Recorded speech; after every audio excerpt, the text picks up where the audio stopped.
Well, the meeting came hours after Russia launched a major missile strike on the central city of Kryvyi Rih early on Tuesday.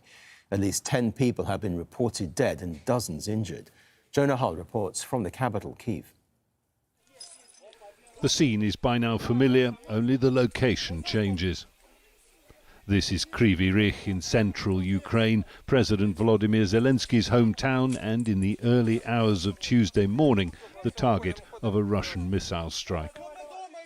I woke up from the first bang, a weak one, and went straight onto the balcony. Then the second explosion roared over my head, and I watched from my balcony as the hot debris fell. I looked left and I saw the first and second entrance were on fire. Police body cam footage shows the chaotic aftermath. Survivors escaping a 5-story apartment building struck as they slept.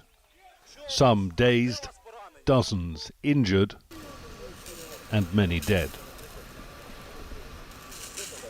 Missiles and drones were aimed at targets across Ukraine, including the capital Kyiv, where air defences were able to intercept them. And as Ukraine continues its counter-offensive to retake occupied territory, it is likely more will come. The Defence Ministry says its forces have made modest advances on 3 fronts in the east and towards the south.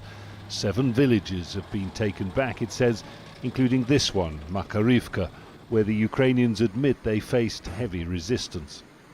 We have liberated the village of Makarivka in the Donetsk region from Russian forces, but they're attempting to take it back. They're using artillery, rocket launchers and tanks. But we shall overcome because we are Marines. Russia tells a different story. Its defense ministry says attacks in Makarivka and the vicinity were repelled. Russian war bloggers published footage of what they claim are German-made Leopard 2 tanks and US-made Bradley fighting vehicles captured near the eastern city of Bakhmut. Trophies, they say, of Ukraine's counter-offensive campaign that has a long way to run yet. Jonah Hull, Al Jazeera, Kyiv. Meanwhile, Russian President Vladimir Putin says Ukraine has suffered close to catastrophic losses since the beginning of its counter-offensive. He made the comments during a meeting with Russian war correspondents in Moscow. The counter-offensive is large-scale, with the use of reserves prepared for this. It started on June 4th. The structure of their losses is unfavourable for them. What do I mean? Of all the losses, they are approaching the assessment which can be called catastrophic in terms of personnel. The structure of these losses is unfavourable because the losses can be sanitary or irrevocable. Well, commentators in Russia have described the counter-offensive as a failure so far. Moscow-based journalist Yulia Shapovalova has more. Russia's top officials have acknowledged the Ukrainian counter-offensive is underway. They do not comment on Ukraine's gains and successes, but do admit heavy losses for the Ukrainian side.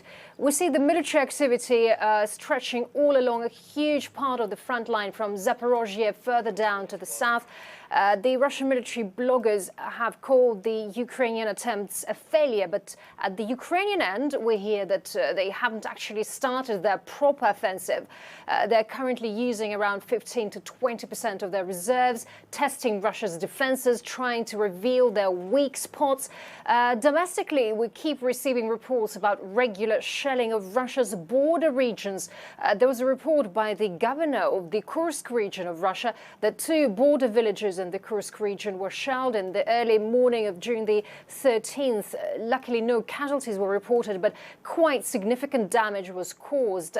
As analysts here say, while commenting on Ukraine's actions in light of the counteroffensive, the Ukrainians try to divert Russia's attention now to make them send part of the Russian reserves to defend those border regions of Russia. So currently, it seems like Ukraine can benefit from the situation, but things quickly change. Therefore, we have just to wait and see.